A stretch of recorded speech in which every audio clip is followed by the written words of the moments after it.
My name is Sarah Caldwell, and I never imagined I'd be plotting revenge against my own mother-in-law. But here I am, standing in my kitchen, staring at the ruins of what was supposed to be my daughter's birthday dinner. "Joan, how could you?" I whispered, my hands shaking as I surveyed the mess. My mother-in-law's lips curled into a smirk. "Oh, I'm sorry, dear. Did I ruin your little project?" The roast chicken lay in a soggy heap on the floor, surrounded by shattered ceramic and splattered gravy. Hours of preparation, destroyed in seconds. "Mom, what happened?" Amelia's voice drifted from the hallway. I spun around, forcing a smile. "Nothing, sweetie. Just a little accident. Why don't you go play in your room for a bit?"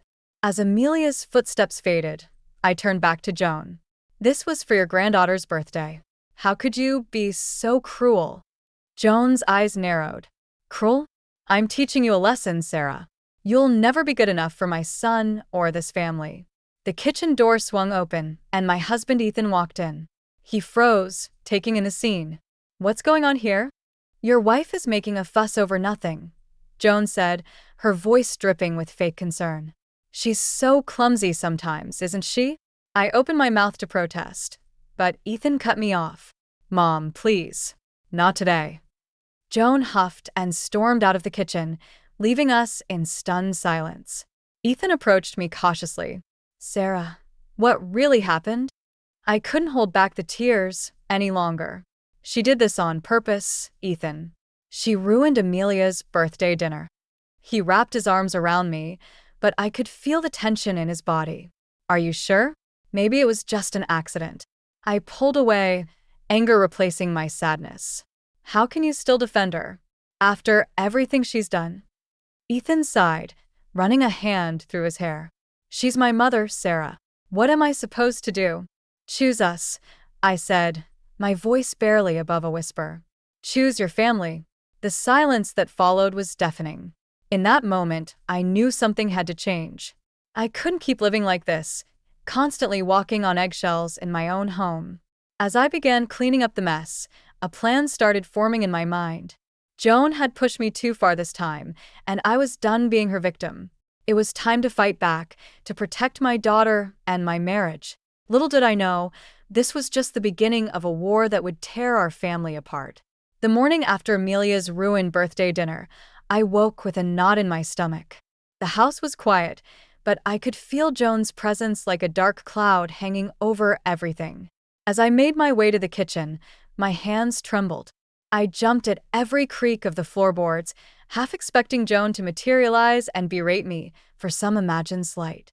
"Good morning, Sarah." Joan's voice cut through the silence, making me flinch. "I hope you've learned your lesson about wasting food." I bit my tongue, focusing on making Amelia's breakfast. The memory of last night's disaster threatened to overwhelm me, but I pushed it down. "Mom," Amelia's sleepy voice drifted in. "Can I have pancakes?" Before I could answer, Joan interjected. "Now, Amelia, you know better than to ask for such indulgences. A simple toast will do." I whirled around, ready to defend my daughter's request, when a vivid memory flashed before my eyes. It was last summer during a family picnic. Joan had cornered me near the refreshment table, her eyes blazing with accusation. "I know what you did," she hissed. "My diamond brooch is missing, and I saw you admiring it yesterday." I stammered. "Joan, I would never." "Save your lies." She cut me off. "And don't think I didn't notice Amelia sneaking around my room either. Like mother, like daughter, I suppose." The accusation had left me reeling, but worse was to come. Joan had spread her suspicions to the rest of the family, poisoning their perception of me and my innocent daughter. Snapping back to the present, I found my voice. "Amelia can have pancakes if she wants them. It's her house, too." Joan's eyes narrowed. "Oh, and who pays for this house, Sarah? Certainly not you with your little part-time job." I felt my cheeks burn with humiliation, but I stood my ground. "Ethan and I contribute equally to this household, Joan. You don't get to dictate how we raise our daughter." A tense silence fell over the kitchen. Amelia looked between us, her young face clouded with confusion and worry. Finally, Joan sniffed and turned away. "We'll see about that," she muttered as she left the room.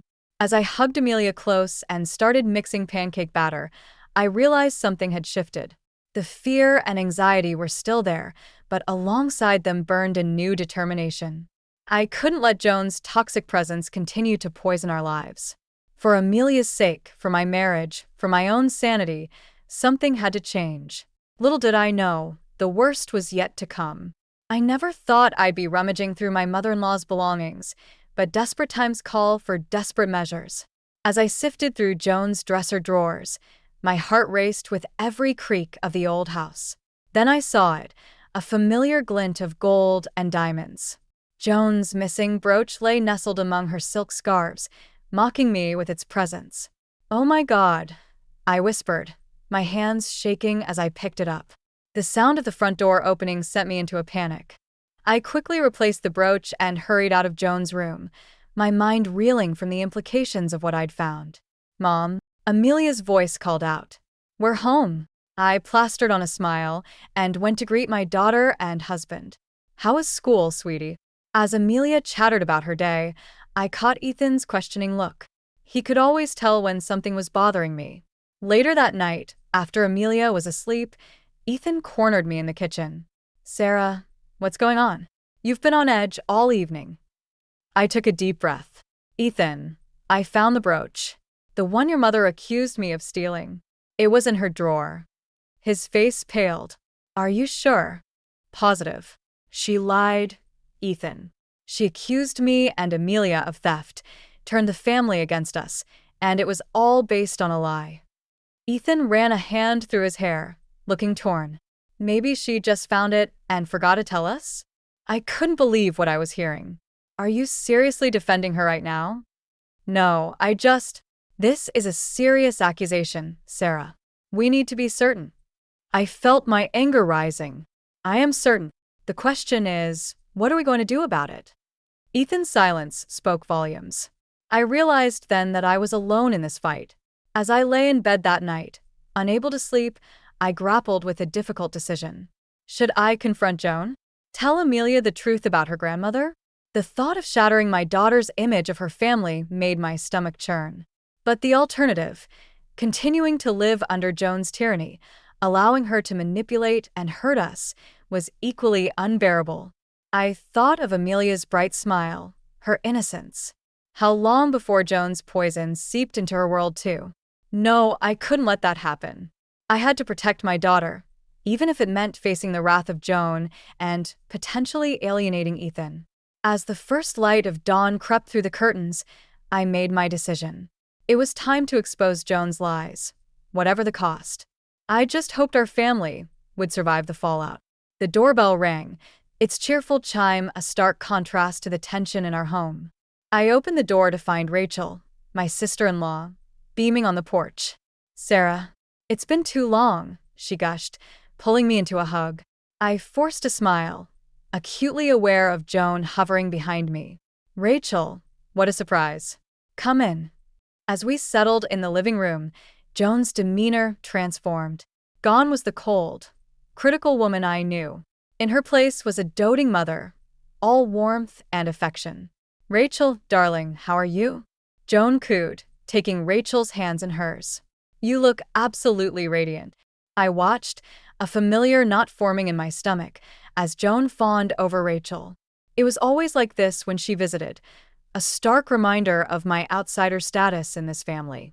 "Oh, before I forget," Rachel chirped, reaching into her bag. "I brought something for Amelia." She pulled out a beautifully wrapped package. Joan clapped her hands in delight. "How thoughtful.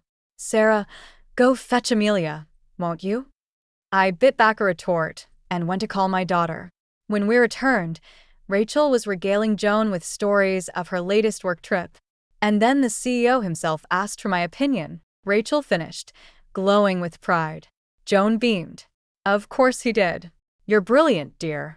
Unlike some people who can't even hold down a part-time job." The barb was aimed at me, but I refused to give Joan the satisfaction of a reaction. Instead, I focused on Amelia as she unwrapped her gift, an expensive-looking art set. "Wow. Thanks, Aunt Rachel," Amelia exclaimed. Joan jumped in. Isn't your Aunt Rachel generous? Much more so than your mother, I'm sure. I saw Amelia's brow furrow in confusion, and my resolve strengthened. I wouldn't let Joan poison my daughter's mind. Actually, I said, keeping my voice level, Amelia and I were planning to go art supply shopping this weekend. Verite, Shwichi. Amelia nodded enthusiastically, and I caught a flicker of annoyance on Joan's face. The rest of Rachel's visit passed in a blur of thinly veiled insults from Joan and oblivious chatter from Rachel. By the time they left, I felt drained. As I cleaned up, I overheard Joan on the phone. Yes, Rachel's visit was lovely. If only Ethan had married someone like her instead. I gripped the edge of the counter, anger and hurt warring inside me. This couldn't go on. Something had to give, and soon. Little did I know, the confrontation I'd been dreading was just around the corner, and it would change everything. I couldn't take it anymore. The constant belittling, the favoritism, the lies, it was all too much. That night, I confronted Ethan. Your mother has to go, I said, my voice trembling with emotion. I can't live like this anymore, Ethan. Neither can Amelia. Ethan sighed, running a hand through his hair. Sarah, I know Mom can be difficult, but she's family. We can't just kick her out. Difficult? I laughed bitterly. She's destroying our family, Ethan. Don't you see that? His silence spoke volumes. I pressed on. She accused me of stealing. She favors Rachel over me. She constantly undermines my parenting. And now I've found proof that she lied about the brooch. When will it be enough? Ethan's face hardened. What do you want me to do, Sarah? She's my mother. I want you to stand up for your wife and daughter, I retorted. I want you to be on our side for once. The hurt in his eyes made me regret my words, but I couldn't back down now. Finally, Ethan nodded. I'll talk to her. I promise. The next morning, I eavesdropped as Ethan confronted Joan in the kitchen. My heart raced as I listened. Mom, we need to talk about how you've been treating Sarah, Ethan began. Joan's voice dripped with innocence. What do you mean, darling? I've been nothing but kind to that girl. Mom, please. The comments, the accusations, the way you favor Rachel, it has to stop. Sarah is my wife, and Amelia's mother. She deserves your respect. There was a long pause before Joan spoke again, her voice ice cold. I see she's turned you against me. I never thought I'd see the day when my own son would choose that woman over his mother. Mom, that's not what this is about, Dash. No, I understand perfectly. Joan cut him off. If that's how you feel, perhaps it's time I considered other living arrangements. My heart leapt at her words, but Ethan's response deflated my hope. No, Mom, that's not necessary. We can work this out. Just try to be nicer to Sarah, okay? As Ethan left for work, Joan cornered me in the hallway. Her eyes blazed with fury. You think you've won? This isn't over, Sarah. Not by a long shot. I watched her storm off, a chill running down my spine. I'd hoped Ethan's intervention would improve things, but I realized with growing dread that I'd only made everything worse. The battle lines were drawn, and I knew that the worst was yet to come. But I was done being a victim. Whatever Joan had planned, I would be ready. The annual Caldwell family reunion loomed like a storm on the horizon. As I stood in the kitchen, surrounded by ingredients and half-finished dishes, Joan's voice grated on my nerves. Sarah, dear, she said, her tone sickly sweet, I do hope you're up to the task of catering this year. It's such an important event, after all. I gritted my teeth, forcing a smile. Don't worry, Joan. Everything will be perfect. Her eyes glinted with malice. Oh, I'm sure it will be. I've told everyone how excited you are to showcase your skills. As she sauntered out, I felt a knot of dread in my stomach. I knew Joan was planning something, but I couldn't figure out what. The day of the reunion arrived, and our house buzzed with activity. Relatives poured in, filling the rooms with chatter and laughter. I busied myself in the kitchen, putting the finishing touches on the elaborate spread I'd prepared. Mom, can I help? Amelia asked, peeking around the door. I smiled, grateful for her offer. Sure, sweetie. Can you take these appetizers out to the living room? As Amelia left with the tray, I turned my attention to the centerpiece of the meal, an expensive, carefully prepared roast. It was my grandmother's recipe, and I'd spent hours getting it just right. Suddenly, Joan appeared at my elbow. "Oh, Sarah, let me help you with that. It looks so heavy." Before I could protest, she'd grabbed the dish. As if in slow motion, I watched her hands tilt, the roast sliding off the platter and onto the floor with a sickening splat. A hush fell over the kitchen. Joan's face was a mask of false concern. "Oh no, how clumsy of me. I'm so sorry, Sarah. I guess we'll have to order takeout." I stood there, stunned, as Joan turned to the gathered family members. "I'm afraid Sarah's dinner is ruined. Such a shame, after all her effort." The whispers started immediately. I could see the judgment in their eyes, the disappointment. Joan had succeeded in humiliating me in front of everyone. But as I looked at the ruined roast, something inside me snapped. I was done being Joan's victim, done letting her manipulate and control our lives. I straightened my spine and met Joan's gaze. "No need for takeout," I said, my voice steady. "I have plenty of other dishes prepared. This changes nothing." Joan's smug smile faltered, and I saw a flicker of uncertainty in her eyes. She hadn't broken me, and now she knew it. As I began directing the family to the dining room, I caught Ethan's eye. He looked torn, confused by the tension between his wife and mother. Little did any of us know, the real showdown was yet to come. And it would change our family forever. The tension in the dining room was palpable as the family gathered around the table. Joan sat at the head, a triumphant smirk playing on her lips. I took my seat, determined not to let her see how much her actions had affected me. As the dishes were passed around, Joan cleared her throat. "I must apologize again for the unfortunate accident with Sarah's roast. It's such a shame that all her hard work went to waste." I gripped my fork tightly, ready to defend myself, when Rachel's voice cut through the murmur of conversation. "Actually, Aunt Joan, I helped Sarah prepare most of these dishes yesterday. We spent hours in the kitchen together." Joan's face paled slightly. "Oh, I didn't realize." Rachel continued, oblivious to the undercurrents. "Yes, Sarah's an amazing cook. She even taught me some new techniques." I watched as Joan's carefully constructed narrative began to crumble. But the real shock was yet to come. Amelia, who had been unusually quiet, suddenly spoke up. "Grandma, why did you drop the roast on purpose?" The room fell silent.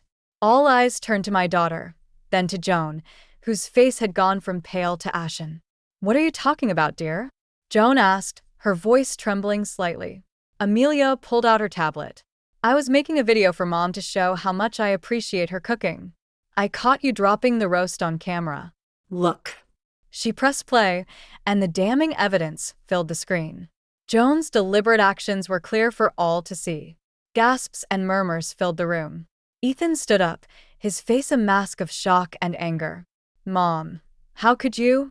Joan sputtered, trying to find an explanation, but the truth was out. Years of manipulation and deceit laid bare in a single moment. I stood up, my voice steady. "Joan, this has to stop. The lies, the accusations, the constant undermining. We can't live like this anymore." Ethan moved to stand beside me, his hand finding mine. "She's right, Mom.